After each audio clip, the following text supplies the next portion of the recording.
ভাঙা কুটির কেন? তুমি যদি ঠিক থাকো তাহলে আমি গাছতলায় থাকতে পারবো, তবু তোমাকে হারাতে পারবো না। তুমি আমার জীবনে প্রথম, তুমি আমার জীবনে শেষ। শামীম নিপার কথাগুলো শুনে ওর দিকে এক দৃষ্টিতে তাকিয়ে থাকলো। এভাবে কিছুক্ষণ তাকিয়ে থাকার পর আন্তরিক গলায় বলল, পারবে তো? দেখো না সরজমিনে গিয়ে পার কি না। দেখো চিন্তা করে, এখনো সময় আছে, মাথার উপর অনেক ঝড় ঝামেলা আসবে, তখন সব সামলে নিতে পারবে তো? তুমি সাথে থাকলেই আমি পারবো, তাহলে আর চিন্তা করে লাভ নেই। ধরে নাও আমরা দুজনেই ঠিক থাকলে আমাদের আর কেউ আলাদা করতে পারবে না। দেখো উনি এসেছে কি না, কি বলে? ভালো হলেই ভালো, আর যদি দেখি বাতাস অন্যদিকে গড়াচ্ছে তাহলে বাধ্য হয়ে আমাদেরকে পালাতে। হ্যাঁ, আমিও তাই ভাবছি। সোমা ওদের কথা বলতে গিয়ে রান্নাঘর থেকে চলে গিয়েছিল। রান্নাঘরে চলে গিয়েছিল। প্রায় 1 ঘন্টা পর সোমা এসে বলল, তোদের কথা শেষ হয়েছে? এদিকে আবার নিপা ব্যস্ত হয়ে সোফা থেকে উঠে বলল, হ্যাঁ হ্যাঁ, আমাদের কথা শেষ। তাহলে তোরা হাত মুখ ধুয়ে নে, তোদের জন্য আমি খাবার রেডি করছি। শামীম বসা থেকে উঠে তাড়াতাড়ি বলল, আমি এখন খেতে পারবো না, তদুপরি আমাকে এক্ষুনি বের হতে হবে। নিপা শামীমের দিকে কানে কানে বলল, এত কষ্ট করে নিজের হাতে রান্না করেছে, যদি না খেয়ে যাও তাহলে অনেক কষ্ট পাবে। ওনাকে বলো মনে কষ্ট না নিতে, আরেকদিন এসে খেয়ে যাবে। নিপা আর কোনো কথা বলতে পারল না। অলরেডি শামীম দরজা খুলে বাহিরে এক পা দিয়ে দিয়েছে। সোমা শামীমের কথাগুলো শুনল, তারপর ঘাড় ঘুরিয়ে গম্ভীরভাবে বলল, ঠিক আছে ঠিক আছে। শামীম অপরাধীর মতো বলল, আজকের জন্য আমি দুঃখিত, আরেকদিন এসে, আজকে তাহলে আসি। বুঝেছি বুঝেছি, গরিবের বাড়ির ডাল ভাত ওনার পেটে যাবে না তাই। নিপা সোমার মুখ থেকে কথা ছেড়ে নিয়ে বলল, দূর, তুই কি যে বলিস না। ওর তাড়া না থাকলে অবশ্যই খেয়ে যেত, তোমাকে আর কথা ঢাকতে হবে না। শামীম শুনেও না শোনার ভান করে সিঁড়ি বেয়ে নিচে পড়ল। সোমা নিপা দুজনেই শামীমের দরজার সামনে গিয়ে শামীমকে যাওয়ার দিকে তাকিয়ে রইল। মোক্তার হোসেন শামীমের দোকান দিয়ে এসে কাপড় চোপড় ছেড়ে ওনার স্ত্রী লাভলি বেগমকে ডেকে বললেন, তোমার আলাদি মেয়ে কোথায়? ওকে ডাকো তো। লাভলি বেগম স্বামীর চেহারা দেখে বুঝে নিল ওনার মন মেজাজ তেমন একটা ভালো না, তাই উনি ধীর স্থির হয়ে বললেন, ও এখন পড়ছে, সামনে পরীক্ষা, ওকে কি এখন ডাকা ঠিক হবে?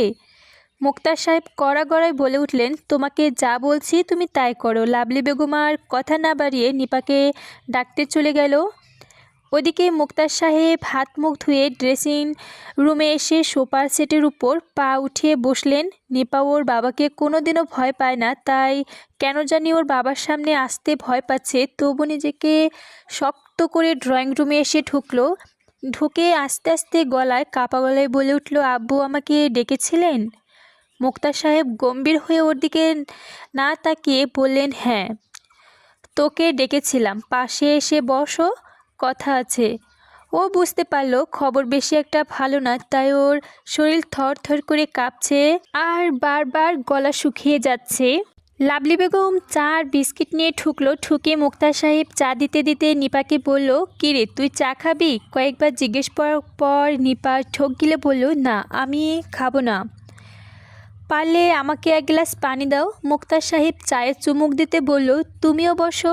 এবার নিপাকে উদ্দেশ্য করে বলল, নিপা তুই এখন বড় হয়েছিস, তোর এখন জ্ঞান বুদ্ধি হয়েছে, তোকে এখন আমাদের জ্ঞান বুদ্ধি দেওয়ার শোভা পায় না, কিন্তু তোর চাল চলনে তোকে জ্ঞান বুদ্ধি না দিয়ে পারছি না। কারণ আমার ভাবতে অবাক লাগছে, তুই কি করে একটা অচেনা ছেলেকে নিজের জীবনে জড়াতে চাচ্ছিস, যে ছেলে কোনো চাল চুলো নেই, যার সামান্য বেতন, প্রাইভেট কোম্পানিতে চাকরি করে এবং একটা বস্তির মতো বাড়িতে ভাড়া থাকে, আর তুইও ছেলের সাথে।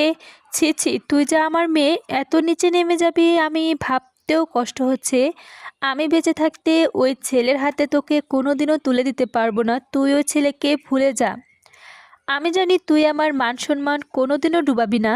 নিপা মুখ ফুটে কোনো প্রতিকার করতে পারল না। রাগে অভিমানে ওর দু চোখ বেয়ে জল গড়াতে লাগলো। লাভলি বেগম নিপার মুখের দিকে তাকাতে ওনার বুকটা কেঁপে উঠল। তারপর কোনোভাবে নিজেকে সামলিয়ে বড় জ্বর গলায় বলেন, ছেলের পয়সাপাতি না থাকলে কি হবে? ছেলে দেখতে শুনতে হাজার গুণে ভালো, আর আচার আচরণটাও ভালো, পয়সাপাতি দিয়ে কি হবে, ছেলে ভালো হলেই যথেষ্ট।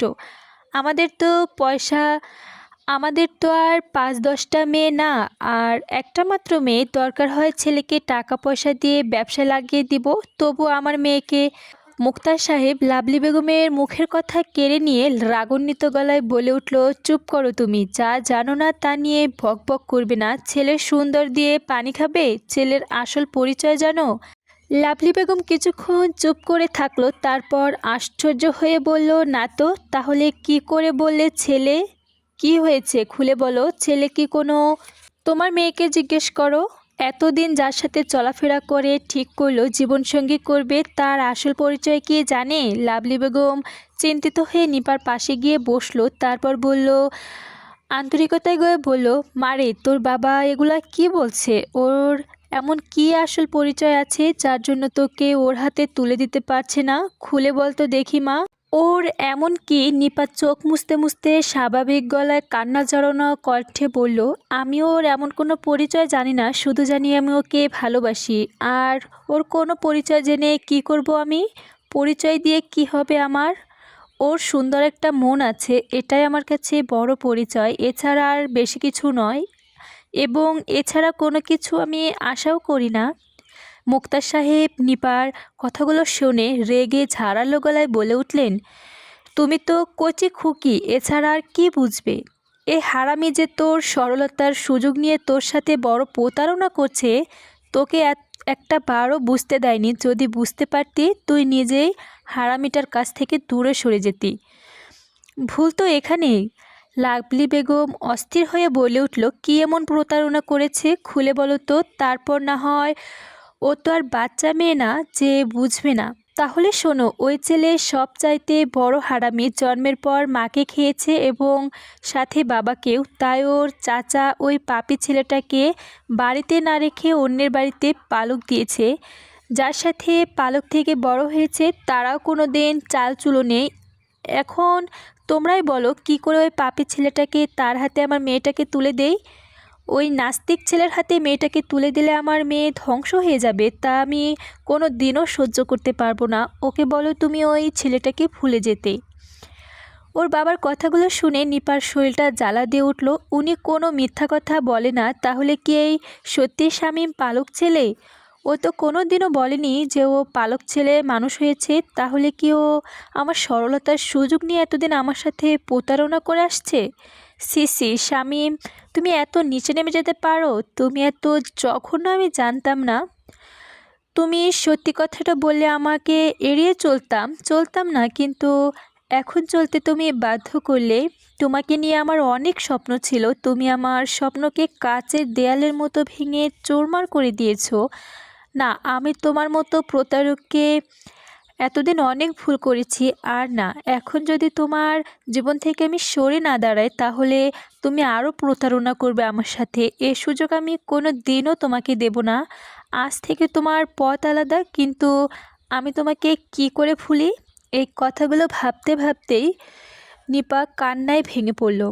লাভলি বেগম নিপার গায়ে আদরের সহিতে হাত বুলাতে বুলাতে বললেন, নিপা, মানুষ তো ভুলই করে, ভুল না হয় জেনে শুনেই তুই ভুল করেছিলিস, এখন তো ছেলেটাকে চিনতে পেরেছিস, এখন না হয় নিজেকে সংশোধন করে নে। নিপা কাঁদতে কাঁদতে ওর মাকে জড়িয়ে ধরে বলল, নিপা মা, ও আমার সাথে এভাবে প্রতারণা করতে পারলো? তুমি